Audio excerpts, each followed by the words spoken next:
Era 20 de agosto e eu tinha acordado por volta das 3h20 da manhã. Não por vontade própria, não queria ter acordado nessa hora, mas precisava. Tinha um teste às 7h50 da manhã na faculdade e precisava estudar. Não tinha feito isso na noite anterior. Foi uma escolha frente ao cansaço. Fiquei ali estudando. Fui tomar banho por volta das 6h30 e na volta minha mãe me abordou. Olha a TV. Olhei. Nós estamos sobrevoando a ponte, está difícil de entender o que está acontecendo por aqui. Vejam vocês, a pista em direção ao Rio de Janeiro, ela está interditada ao tráfego, a gente não vê um veículo passando, olha só, totalmente vazia. Esses veículos que vocês veem circulando aí são veículos trafegando em direção a Niterói. Alguma coisa aconteceu na ponte, a gente já viu uma movimentação ao longe, algumas luzes vermelhas, piscantes ali, a gente não sabe se é um acidente ou se é outro tipo de ocorrência atravessado. A gente vê aqui na altura do pórtico 18 da ponte, ou melhor, na altura do pórtico 8 da ponte, a gente vê um ônibus atravessado, cercado, olha só, cercado por policiais. Tudo leva a crer, Faxiel, obviamente é uma ocorrência policial, a gente não sabe se é um sequestro, a gente não sabe se foi uma tentativa de assalto fracassada. Na mesma manhã, no dia 20 de agosto, às 6h01 da manhã, um homem para o trânsito na ponte no sentido Rio de Janeiro com 39 reféns. Sua motivação não é clara, ele tem uma arma, gasolina e a vida dele. Eu olhei com apreensão aquela cena, e apesar de raro esses casos no Brasil, os que acontecem marcaram. 20 anos atrás, 2019... Meu ex-orientador me falou um tempo atrás de que as coisas ruins marcam a humanidade de uma forma tão forte que ele até acreditava ser mais forte do que alguma coisa boa, talvez pela raridade, talvez pela comoção coletiva. Ele não sabia e eu hoje em dia ainda reconheço não saber isso. O importante que eu vi naquela cena, e talvez fosse um prenúncio, é que aquele menino não sairia vivo daquela cena. Um prenúncio baseado apenas na evidência de como se gere negociações de sequestro no Brasil e principalmente no Rio de Janeiro. Me senti impotente, e ele no ônibus, assim como os reféns, desesperados. O cerco todo durou 3h30, com congestionamento de 81 km, com 39 reféns salvos e uma vida perdida, a do sequestrador. Aos poucos fomos descobrindo, através do cerco, também feito pela mídia do lado de fora da ponte, que aquele menino, sim, era um menino de 20 anos. Segundo a família, tinha mergulhado em uma depressão tão grande que ele desistiu. Desistiu dele e de tudo. Ele estava armado mesmo, com uma arma de brinquedo. A gasolina, contudo, era real e perigosa, mas não era mais perigosa do que o caos que ele tinha. No fim, ele morreu e nunca saberemos bem a sua motivação, suas dores. À noite, depois de ter voltado para casa destruído com a notícia e com sucessivos ataques às semanas, sejam ambientais, sociais e psicológicos, eu parei para pensar. Não sei se fiz certo. Vi a repercussão no jornal local, o que tinha mesmo acontecido para fora dos boatos que eu vi ao longo do dia. Descobri que era um menino, a mente por trás de tudo isso. Descobri que era uma pessoa perdida de expectativa e perspectiva, e que tinha 20 anos. Esse da imagem é o comandante do BOPE, responsável pela negociação e por decidir que era a hora de abater o sequestrador. O responsável, em teoria, por gerir o problema. Hoje, o BOPE saiu vitorioso. 99% de sucesso. 1% porque eu digo porque não é o que nós esperamos o tomador ser vitimado. Mas aquelas pessoas que nós conseguimos salvar hoje, aquelas 39 vidas resguardadas, quando eu cheguei até elas e fiz questão de falar com todas, um abraço que eu recebi de algumas pessoas chorando copiosamente, aí a gente tem certeza que a gente está no caminho certo. Essa fala pode até parecer heróica e até mesmo otimista e humana, mas reflete na verdade um pensamento de que muitos levam. Quando um comandante e aqui coloco qualquer força armada, dá a vida do sequestrador na balança do julgamento um valor tão pouco, seja comparado às vítimas que ele fez refém, seja o seu passado, somos expostos a uma faceta humana, sadismo, que revela um senso de justiça polarizado, remontando o sentido de preto no branco, ainda mais enfático nos dias atuais. Quando a vida do sequestrador vale tão pouco, o que nos diferencia dele? No fim, a morte daquele menino representa a morte não só dele, mas de um pouco de nós. E isso me fez lembrar da notícia de um jovem que se jogou depois de ouvir e eu realmente não consigo acreditar nisso. Esse grito representa a curiosidade pela morte, representa a insensibilidade, representa o sadismo que já levantei e representa sobretudo a morte de quem grita. E li uma frase na totalidade da repercussão no Instagram que fala: se você comemora a morte, o primeiro que morreu foi você.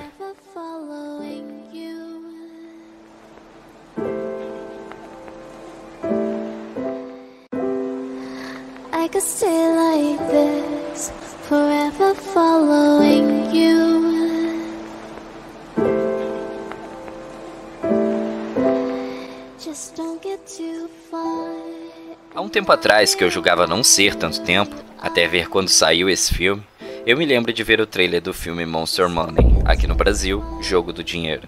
O filme de cara me chamou a atenção pelos atores George Clooney, Julia Roberts, Giancarlo Esposito e Jack O'Connell, que me surpreendeu bastante em Godless, série da Maganotta, entre outros atores conhecidos. Depois, olhando o trailer, vi que a história poderia ser realmente boa por trás daqueles rostos famosos. Lembro de ter ficado animado para ver e na época de ter falado para minha mãe para vermos no cinema. Na mesma intensidade que topamos, esquecemos ao longo das semanas, meses e anos. Hoje, em 2019, não me envergonho de dizer isso. Vi esse filme na tela quente. A mesma Globo que semanas depois mostraria um caso parecido com o do filme, só que agora na vida real. Vi o comercial com a minha mãe, inclusive, e disse para vermos juntos. No fim, ela dormiu e eu vi sozinho. A página do Wikipedia descreve o filme dessa forma. O personagem, interpretado por Clooney, Lee Gates, é o apresentador de programa de investimentos Monster Money, título do filme nos Estados Unidos. No meio da rotina do programa, ao vivo ele é surpreendido por um homem, Kylie Budwell, que faz todos no cenário refém, ao vivo, vestindo Lee com um colete de explosivo. Sua motivação no início é desconhecida. E o filme não foge muito disso não. Diferente da vida real, o filme gasta boa parte dele tentando criar uma empatia com o sequestrador, mostrando aos poucos sua motivação, suas angústias e determinação em provar o seu ponto, mesmo que nem ele mesmo acredite nele.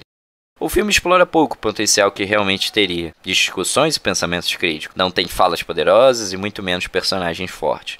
Temos os personagens necessários para a história. Nenhum dos atores se destaca realmente. Mas o que mais me fisgou, além da pergunta do o que vai acontecer agora ou como esse cara vai escapar dessa, porque sim, nessa altura eu já estava empático com a situação, foi o final. Realmente o final me ganhou. Todo o discurso que faltou ao longo do filme, no terceiro ato vem como uma bomba, e aqui não me vale do trocadilho. No terceiro ato, descobrimos que a situação financeira de Kylie foi arruinada pelos investimentos estipulados pelo programa. Ele estava perdido, sem expectativa e sem rumo. Mas sabia que por trás da empresa tinha um dono corrupto. Ele então, armado com armas e explosivos falsos, decide lançar seu desespero às últimas consequências. Uma falha moral, social, emocional e psicológica. Fatores esses que vemos também no chefe de Lee e de Patsy, mas como outra personalidade. A fria, calculista, contrapõe a impulsividade de Kylie. O fim é mesmo esperado, e apesar da reviravolta de que o personagem de Lee e Pat tomam se engajando na luta de Kylie, o filme não extrapola o clichê de expectativa do mocinho.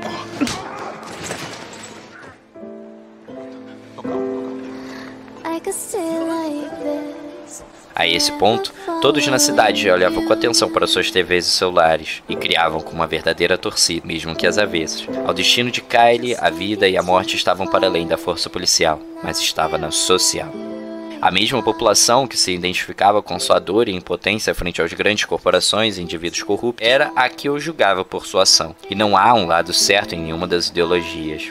No fim, Kylie é morto pelos policiais após escancarar todos os podres da empresa responsável pelo programa financeiro. Um tiro no peito, um homem no chão, a desumanização do cuidado após o tiro, a comoção de quem entende a dor, a torcida de quem queria ver o preto no branco.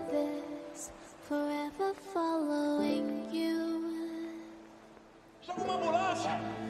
Calma, aguenta firme! Calma! Aguenta firme, irmão. O filme impactou e levantou a discussão, e o que verdadeiramente me arrepia é que essa cena leva uns minutos de contemplação, como se quisesse que digeríssemos o que ocorreu e quisesse que cada um refletisse sobre o que viu, tirando suas próprias conclusões. Certo ou errado, matar ou não, mostram-se takes diversos das pessoas em seu cotidiano, paradas, vidradas olhando para a situação, contemplando o ocorrido. O menino roleta o totó e a vida continua.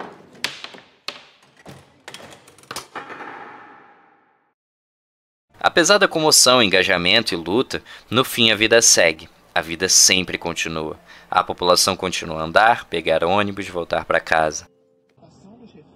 Então, nesse momento, um caminhão do Batalhão de Operações Especiais da Polícia Militar tenta passar a... Mas não fala aqui!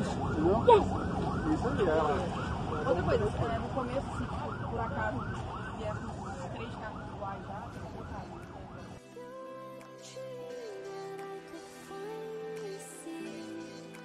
O filme termina de forma bem parecida com o sequestro do dia 20. Um homem morto, pessoas salvas, comemoração, engajamento, comoção. Emoções que isoladamente demonstram parte de nossa humanidade, mas que juntas e inseridas nessa situação, também mostram o quanto estamos perdendo ela aos poucos, negando o que muitas vezes defendemos, o direito de viver. Argumento semelhante que uma das interpretações do conto do mineiro em A Balada de Buster Scruggs, produção do Paganóis, nos mostra. Um lugar é moldado pela situação, e mesmo que fique quase que irreconhecível depois de toda mudança, após a ação, volta a ser o que era antes.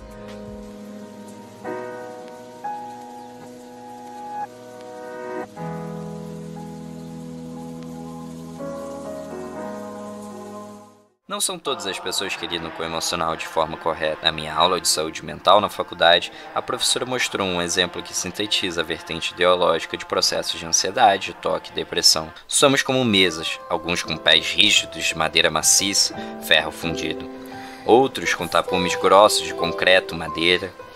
Mas tem pessoas que possuem pés de vidro com tampas ainda mais frágeis. Com a vivência e as experiências traumáticas fragilizam ainda mais essa estrutura. E quando ela se quebra, desenvolvemos esses transtornos. Por isso, apesar de tudo, defendo a empatia, seja em qualquer situação. Não sabemos os traumas, não sabemos as lutas, não sabemos as angústias de ninguém. Alguns têm força para não fazer besteira. Outros estão tão fundo no abismo que ele não só olha de volta como te abraça. A comemoração do governador me doeu. A comemoração do povo ao redor e longe dali me doeu. Continuar me doeu. muita gente aplaudindo. O suicida estava prestes a pular. As pessoas se apressaram pra pegar o celular. As memórias estavam cheias e pediram pra esperar. Por favor, não pule agora, nós queremos te filmar. Ele ouvindo lá de cima não entendia bem e não reconheceu ninguém na rua, mas achou que aquela gente lhe queria bem e que aquela dor não era mais só sua. Parecia amargo esse gosto de morte na boca. Levei a discussão para minhas redes sociais e lá tive a oportunidade de conversar com um amigo que é PM sobre o ocorrido. Diálogo que me fez refletir ainda mais sobre tudo. Ele fala: há anos atrás, a polícia foi deveras criticada pelo desfecho do sequestro do ônibus 174. A ação da polícia foi alvo de diversos estudos e críticas que recaíram sobretudo na demora para a ação fatal, que já se mostrava há muito tempo legal. A polícia hoje demonstrou que aprendeu com o episódio. A legítima defesa é um instituto legal de que preserva o maior bem que temos, a vida e a incolumibilidade. A comemoração do governador é pelo desfecho positivo e técnico da polícia. Qualquer um na situação dele estaria muito preocupado com o desfecho negativo que exporia ainda mais a sua imagem, já deveras atacada pela sua postura belicista. Natural que comemore o resultado exitoso. Um policial atirador de elite em cima do caminhão do Corpo dos Bombeiros, ele fez um sinal de comemoração. Eu de fato concordo com ele, em parte, claro. A polícia prendeu, mas não de forma correta. Dizer que o desfecho do dia 20 é para ser comemorado ainda reflete muito um pensamento belicista. Um sniper, e aqui coloco aspas, pois nenhum sniper precisa de 6 tiros para eliminar o seu alvo e sempre que possível se atira para incapacitar e não matar. Comemorar o feito do dia 20 demonstra, além de um sadismo infantil e, como tudo hoje em dia polarizado, reflete a incapacidade de aprender. O desfecho de 20 anos atrás, o do dia 20, ambos só seriam comemorados se terminassem sem vítimas, sem a morte de reféns e sequestrador. Um movimento da polícia, seja ela qual for, militar ou federal, municipal ou até mesmo segurança particular, só deveria ser comemorado quando se preserva a vida. Afinal, não é esse o cerne de um movimento de criação do contrato social ou instituição militar? A preservação da propriedade da vida? No fim mesmo, acredito que a polícia aprendeu. Aprendeu a como continuar matando, não dialogando e comemorando no fim. Anestesiados pelas novidades vistas pelo Insta ou na televisão, nós compartilhamos nossa insensibilidade quando a atrocidade vira diversão. Saudações jovens padawans, meu nome é Antônio e eu queria pedir desculpas. Desculpas por esse vídeo não ter o embasamento científico necessário, mas eu precisava mesmo externalizar alguns sentimentos, raivas e argumentos como ele. Fiz com muita emoção e pouca racionalidade. Se tem uma mensagem que eu quero deixar aqui com esse vídeo é: procure ajuda. Procure ajuda quando você perder a esperança em você, quando não acreditar mais em nada. Procure ajuda. Procure não pelos outros, mas por você. Você é importante. Ligue 188. O site do CVV, Centro de Valorização da Vida, está nos links abaixo. Você não está sozinho e sua vida importa sim. Um beijo na testa de vocês e até quando eu conseguir editar um vídeo novo.